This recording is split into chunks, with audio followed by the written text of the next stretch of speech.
ಆತ್ಮೀಯ ಆತ್ಮೀಯ ಅರ್ಥಶಾಸ್ತ್ರ ಮುದ್ದು ವಿದ್ಯಾರ್ಥಿಗಳೇ, ಇವತ್ತಿನ ತರಗತಿಯಲ್ಲಿ ನಾವು ಬಾಗಲಕೋಟೆ ವಿಶ್ವವಿದ್ಯಾಲಯಕ್ಕೆ ಸಂಬಂಧಪಟ್ಟಂತಹ 4ನೇ ಸೆಮಿಸ್ಟರ್ನಲ್ಲಿ CEC ಸಬ್ಜೆಕ್ಟಾಗಿ ವುಮನ್ ರಿಸೋರ್ಸಸ್ ಮ್ಯಾನೇಜ್ಮೆಂಟ್ ಅಂತೇಳಿ HRM ಸಬ್ಜೆಕ್ಟನ್ನು ಇಡಲಾಗಿದೆ. ಆ ಒಂದು ಸಬ್ಜೆಕ್ಟಿಗೆ ಸಂಬಂಧಪಟ್ಟಂತಹ ಒಂದು ಟಾಪಿಕನ್ನು ನಿಮಗೆ ಇವತ್ತಿನ ತರಗತಿಯಲ್ಲಿ ಚರ್ಚೆ ಮಾಡುವಂಥ ಕೆಲಸವನ್ನು ಮಾಡಲಾಗ್ತದೆ. ಇವತ್ತು ಚರ್ಚೆ ಮಾಡುವಂಥ ಟಾಪಿಕ್ಕು ಇಲ್ಲಿ ನೋಡಿ, ಮಾನವ ಸಂಪನ್ಮೂಲ ಯೋಜನೆಗೆ ಜವಾಬ್ದಾರಿ ಅಂತೇಳಿ responsibility for women resources planning ಅಂತೇಳಿ ಈ ಒಂದು ಟಾಪಿಕ್ ಬಗ್ಗೆ ಚರ್ಚೆಯನ್ನು ಮಾಡೋಣ. ಇದಕ್ಕೆ ಸಂಬಂಧಪಟ್ಟಂತೆ ಪ್ರಾರಂಭದಲ್ಲಿ ಪೀಠಿಕೆಯನ್ನು ಗಮನಿಸೋಣ. ಮಾನವ ಸಂಪನ್ಮೂಲ ಯೋಜನೆ ಅಂತಂದರೆ ಸಂಸ್ಥೆಗೆ ಅಗತ್ಯವಿರುವ ಮಾನವ ಸಂಪನ್ಮೂಲವನ್ನು ಸರಿಯಾದ ಸಮಯದಲ್ಲಿ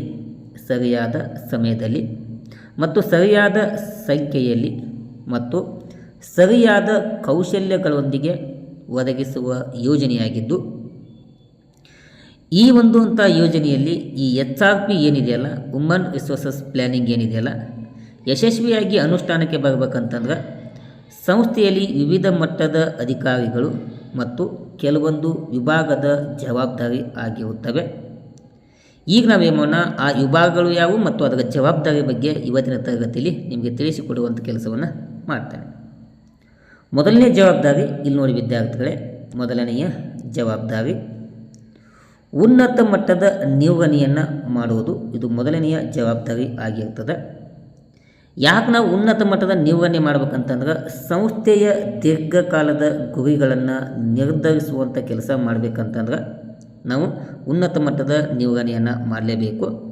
ಅಷ್ಟೇ ಅಲ್ಲದೆ ಈ ಉನ್ನತ ಮಟ್ಟದ ನಿರ್ವಹಣೆಯನ್ನು ಮಾಡೋದರಿಂದ ಮಾನವ ಸಂಪನ್ಮೂಲ ನೀತಿಗಳು ಮತ್ತು ತಂತ್ರಗಳನ್ನು ರೂಪಿಸಲು ಸಹಾಯ ಆಗ್ತದೆ.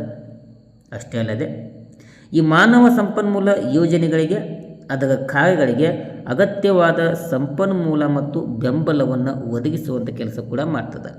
ಹೀಗಾಗಿ ನಾವೇನು ಮಾಡಬೇಕು, ಉನ್ನತ ಮಟ್ಟದ ನಿರ್ವಹಣೆಯನ್ನು ಮಾಡುವಂಥ ಕೆಲಸ ಮಾಡಬೇಕು. ಇನ್ನು ಎರಡನೇ ಜವಾಬ್ದಾರಿ ವಿದ್ಯಾರ್ಥಿಗಳೇ, ಮಾನವ ಸಂಪನ್ಮೂಲ ವ್ಯವಸ್ಥಾಪಕರಂತೇಳಿ HR ಮ್ಯಾನೇಜರ್ಸ್ ಅಂತೇಳಿ ಕರಿತೀವಿ. ಇಲ್ಲಿ ಈ ಮಾನವ ಸಂಪನ್ಮೂಲ ವ್ಯವಸ್ಥಾಪಕರು ಎದಕ್ಕೆ ಬೇಕಂತಂದ್ರೆ ಈ ಮಾನವ ಸಂಪನ್ಮೂಲ ಯೋಜನೆಯ ಪ್ರಕ್ರಿಯೆಗಳನ್ನು ರೂಪಿಸಿ ಅನುಷ್ಠಾನಗೊಳಿಸುವಂಥ ಕೆಲಸವನ್ನು ಯಾರು ಮಾಡ್ತಾರಂದ್ರೆ ಈ ವ್ಯವಸ್ಥಾಪಕರು ಮಾಡ್ತಾರೆ. ಅಷ್ಟೇ ಅಲ್ಲದೆ ಈ ಭವಿಷ್ಯದ ಉದ್ಯೋಗಿಗಳ ಒಂದು ಅಗತ್ಯತೆಯನ್ನು ವಿಶ್ಲೇಷಣೆ ಮಾಡುವಂಥ ಕೆಲಸವನ್ನು ಕೂಡ ವ್ಯವಸ್ಥಾಪಕರು ಮಾಡುತ್ತಾರೆ. ಇನ್ನು ಈ ಮಾನವ ಸಂಪನ್ಮೂಲ ವ್ಯವಸ್ಥಾಪಕರು ಇನ್ನೂ ಏನು ಕೆಲಸ ಮಾಡ್ತಾರೆ ಅಂತಂದ್ರೆ ಆ ಉದ್ಯಮದ ನೇಮಕಾತಿ ಆಗ್ಬೋದು, ಆಯ್ಕೆ ಆಗ್ಬೋದು, ತರಬೇತಿ ಆಗ್ಬೋದು ಮತ್ತು ಅಭಿವೃದ್ಧಿ ಕಾರ್ಯಕ್ರಮಗಳನ್ನು ರೂಪಿಸುವುದರ ಮೂಲಕ ಈ ಮಾನವ ಸಂಪನ್ಮೂಲ ಯಶಸ್ವಿಗೆ ಈ ವ್ಯವಸ್ಥಾಪಕರು ಪ್ರಮುಖ ಕಾರ್ಯವನ್ನು ನಿರ್ವಹಿಸುತ್ತಾರೆ. ಈ ಇನ್ನೊಂದು ಪ್ರಮುಖವಾದ ಜವಾಬ್ದಾರಿ ಅಂತಂದ್ರೆ ವಿಭಾಗದ ಮುಖ್ಯಸ್ಥರು, ಡಿಪಾರ್ಟ್ಮೆಂಟ್ ಆಫ್ ಹೆಡ್ಸ್ ಅಂತೇಳಿ. ಇಲ್ಲಿ ತಮ್ಮ ವಿಭಾಗಕ್ಕೆ ಅಗತ್ಯವಿರುವ ಉದ್ಯೋಗಿಗಳ ಸಂಖ್ಯೆಯನ್ನು ತಿಳಿಸುವಂಥ ಕೆಲಸವನ್ನು ವಿಭಾಗದ ಮುಖ್ಯಸ್ಥರು ಮಾಡ್ತಾರೆ. ಅಂದರೆ ಸಪ್ರೇಟಾಗಿ ಒಂದು ವಿಭಾಗವನ್ನು ಮಾಡೋದ್ರಿಂದ ತಮ್ಮ ವಿಭಾಗಕ್ಕೆ ಎಷ್ಟು ಸಂಖ್ಯೆ ಬೇಕಂತೇಳಿ ಆ ಮುಖ್ಯಸ್ಥರು ಏನು ಮಾಡ್ತಾರೆ, ಸುಲಭವಾಗಿ ಆ ಸಂಖ್ಯೆಯನ್ನು ತಿಳಿಸುವಂಥ ಕೆಲಸವನ್ನು ಮಾಡ್ತಾರೆ. ಅಷ್ಟೇ ಅಲ್ಲದೆ ಹೀಗೆ ವಿಭಾಗವನ್ನು ಮಾಡೋದ್ರಿಂದ ಕೆಲಸದ ಸ್ವರೂಪ ಮತ್ತು ಕೌಶಲ್ಯ ಅಗತ್ಯತೆಗಳ ಬಗ್ಗೆ ಮಾಹಿತಿಯನ್ನು ಕೊಡ್ತಾರೆ. ತಮ್ಮ ವಿಭಾಗದ ಕೆಲಸದ ಸ್ವರೂಪ ಆಗ್ಬೋದು, ತಮ್ಮ ಕೌಶಲ್ಯದ ಮಟ್ಟ ಆಗ್ಬೋದು, ಅವುಗಳ ಬಗ್ಗೆ ನಮಗೆ ಏನು ಮಾಡ್ತಾರೆ, ಮಾಹಿತಿಯನ್ನು ಒದಗಿಸಿಕೊಡುವಂಥ ಕೆಲಸವನ್ನು ಮಾಡ್ತಾರೆ. ಹೀಗೆ ಮಾಡೋದ್ರಿಂದ ಈ ಮಾನವ ಸಂಪನ್ಮೂಲ ಯೋಜನೆಗೆ ಈ ಪ್ರಾಯೋಗಿಕ ಮಾಹಿತಿಯನ್ನು ಕೂಡ ಏನು ಮಾಡ್ತಾರೆ, ಈ ವಿಭಾಗದ ಮುಖ್ಯಸ್ಥರು ಒದಗಿಸಿಕೊಡುವಂಥ ಕೆಲಸವನ್ನು ಮಾಡುತ್ತಾರೆ.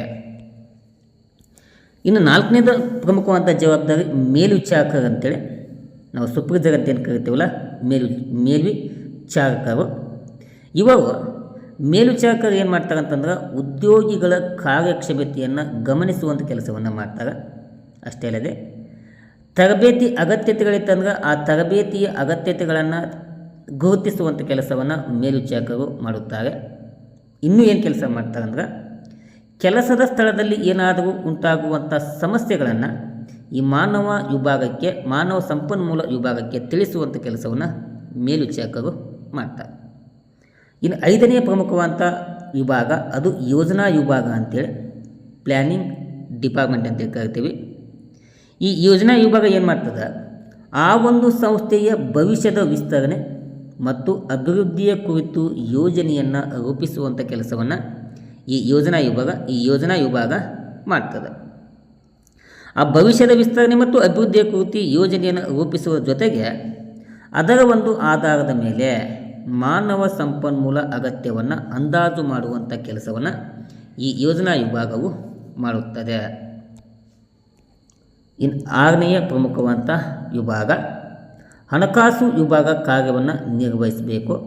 ಯಾಕಂತಂದ್ರೆ ಮಾನವ ಸಂಪನ್ಮೂಲ ಯೋಜನೆಗೆ ಅಗತ್ಯವಾಗಿರುವಂಥ ಹಣಕಾಸು ಸಂಪನ್ಮೂಲಗಳನ್ನು ಒದಗಿಸುವಂಥ ಕೆಲಸವನ್ನು ಯಾವುದು ಮಾಡಬೇಕು, ಈ ಹಣಕಾಸು ವಿಭಾಗವು ಆ ಕಾರ್ಯವನ್ನು ನಿರ್ವಹಿಸ್ತದೆ. ಅದರ ಜೊತೆಗೆ ಅಲ್ಲಿ ಉದ್ಯೋಗಿಗಳಿಗೆ ಕೊಡುವಂಥ ವೇತನ ಆಗ್ಬೋದು, ಭತ್ಯೆ ಆಗ್ಬೋದು ಮತ್ತು ತರಬೇತಿ ವೆಚ್ಚಗಳನ್ನು ಯೋಜಿಸಿ ಕೊಡುವಂಥ ಕೆಲಸವನ್ನು ಯಾವುದು ಮಾಡ್ತದೆ, ಈ ಹಣಕಾಸು ವಿಭಾಗವು ಮಾಡುತ್ತದೆ. ಇನ್ನು ಮಾಹಿತಿ ವ್ಯವಸ್ಥೆಯನ್ನು ನಾವು ಇಟ್ಕೋಬೇಕಾಗ್ತದೆ, ವುಮನ್ ರಿಸೋರ್ಸಸ್ ಇನ್ಫಾರ್ಮೇಷನ್ ಸಿಸ್ಟಮ್ ಅಂತೇಳಿ. ಯಾಕೆ ಮಾಹಿತಿ ವ್ಯವಸ್ಥೆ ಬೇಕಂತಂದ್ರೆ ಆ ಸಂಸ್ಥೆಯಲ್ಲಿ ಕೆಲಸ ಮಾಡುವಂಥ ಉದ್ಯೋಗಿಗಳ ಬಗ್ಗೆ ಅಗತ್ಯವಾದ ಮಾಹಿತಿಯನ್ನು ಸಂಗ್ರಹಿಸಿ ವಿಶ್ಲೇಷಣೆಯನ್ನು ಮಾಡುವಂಥ ಕೆಲಸವನ್ನು ಮಾಡಬೇಕು. ಏನೋ ಅಲ್ಲಿ ಕೆಲಸ ಮಾಡುವಂಥ ಉದ್ಯೋಗಿಗಳ ಬಗ್ಗೆ ಅಗತ್ಯವಾದ ಮಾಹಿತಿಯನ್ನು ಸಂಗ್ರಹಿಸಿ ಅವುಗಳನ್ನು ವಿಶ್ಲೇಷಣೆ ಮಾಡುವಂಥ ಕೆಲಸವನ್ನು ಮಾಡುವುದರಿಂದ ಈ ಮಾನವ ಸಂಪನ್ಮೂಲ ಯೋಜನೆಗೆ ಬೇಕಾದ ಡೇಟಾ ಅಥವಾ ಅಂಕಿಅಂಶಗಳನ್ನು ಒದಗಿಸುವಂಥ ಕೆಲಸ ಈ ಮಾಹಿತಿ ವ್ಯವಸ್ಥೆಯಿಂದ ಆಗುತ್ತದೆ. ಇನ್ನು 8 ಉದ್ಯೋಗಿಗಳಂತೇಳಿ ಮತ್ತೊಂದು ವಿಭಾಗ ಇರ್ತದೆ, ಅದಕ್ಕೆ ನಾವು ಎಂಪ್ಲಾಯೀಸ್ ಅಂತ ಕರಿತೀವಿ. ಯಾಕಂತಂದ್ರೆ ಆ ಉದ್ಯೋಗಿಗಳ ತಮ್ಮ ಕೌಶಲ್ಯ ಮತ್ತು ಸಾಮರ್ಥ್ಯವನ್ನು ಅಭಿವೃದ್ಧಿಪಡಿಸುವ ಮೂಲಕ ಸಂಸ್ಥೆಗೆ ಸಹಕಾರವನ್ನು ನೀಡುವಂಥ ಕೆಲಸವನ್ನು ಮಾಡ್ತಾರೆ. ಅಷ್ಟೇ ಅಲ್ಲದೆ ಅಲ್ಲಿ ಕೆಲಸ ಮಾಡುವಂಥ ಉದ್ಯೋಗಿಗಳು ಸಂಸ್ಥೆಯ ಗುರಿಗಳನ್ನು ಸಾಧಿಸಲು ತಮ್ಮ ಪಾತ್ರವನ್ನು ನಿರ್ವಹಿಸುವಂಥ ಕೆಲಸವನ್ನು ಕೂಡ ಇಲ್ಲಿ ಮಾಡಲಾಗ್ತದೆ. ಇನ್ನು 9ನೇ ಪ್ರಮುಖವಾದ್ದು ಸರ್ಕಾರದ ನೀತಿಗಳು ಮತ್ತು ನಿಯಮಗಳಂತೇಳಿ. ಇಲ್ಲಿ ನಾವೇನು ಮಾಡ್ತೇವೆ ಅಂತಂದ್ರೆ ಕಾರ್ಮಿಕ ಕಾನೂನುಗಳು ಮತ್ತು ಸರ್ಕಾರಿ ನಿಯಮಗಳು ಮಾನವ ಸಂಪನ್ಮೂಲ ಯೋಜನೆಯ ಮೇಲೆ ಪ್ರಭಾವವನ್ನು ಬೀರ್ತಾವೆ. ಏನೋ ಸರ್ಕಾರ ರೂಪಿಸುವಂಥ ಕಾನೂನುಗಳಾಗ್ಬೋದು, ನಿಯಮಗಳಾಗ್ಬೋದು ಅಥವಾ ನೀತಿಗಳಾಗ್ಬೋದು, ಈ ಮಾನವ ಸಂಪನ್ಮೂಲ ಯೋಜನೆ ಮೇಲೆ ಪ್ರಭಾವವನ್ನು ಬೀರುವಂಥ ಕೆಲಸವನ್ನು ಮಾಡ್ತಾವೆ. ಹೀಗಾಗಿ ಸಂಸ್ಥೆಗಳು ಏನು ಮಾಡಬೇಕಂತಂದ್ರೆ ಸರ್ಕಾರದ ನಿಯಮಗಳನ್ನು ಪಾಲಿಸಿಕೊಂಡು ಈ ಮಾನವ ಯೋಜನೆಯನ್ನು ನಿರ್ಮಿಸುವಂಥ ಅಥವಾ ರೂಪಿಸುವಂಥ ಕೆಲಸವನ್ನು ಮಾಡಬೇಕು. ಇದು ಒಂದು ಕೂಡ ಈ ಮಾನವ ಸಂಪನ್ಮೂಲ ಯೋಜನೆಯ ಪ್ರಮುಖವಾದಂಥ ಜವಾಬ್ದಾರಿ ಆಗಿರುತ್ತದೆ. ಇನ್ನು ಕೊನೆಯ ಜವಾಬ್ದಾರಿ ವಿದ್ಯಾರ್ಥಿಗಳೇ, ಕಾರ್ಮಿಕ ಸಂಘಗಳಂತೇಳಿ ಟ್ರೇಡ್ಸ್ ಯೂನಿಯನ್ಸ್ ಅಂತ ಕರಿತೀವಿ.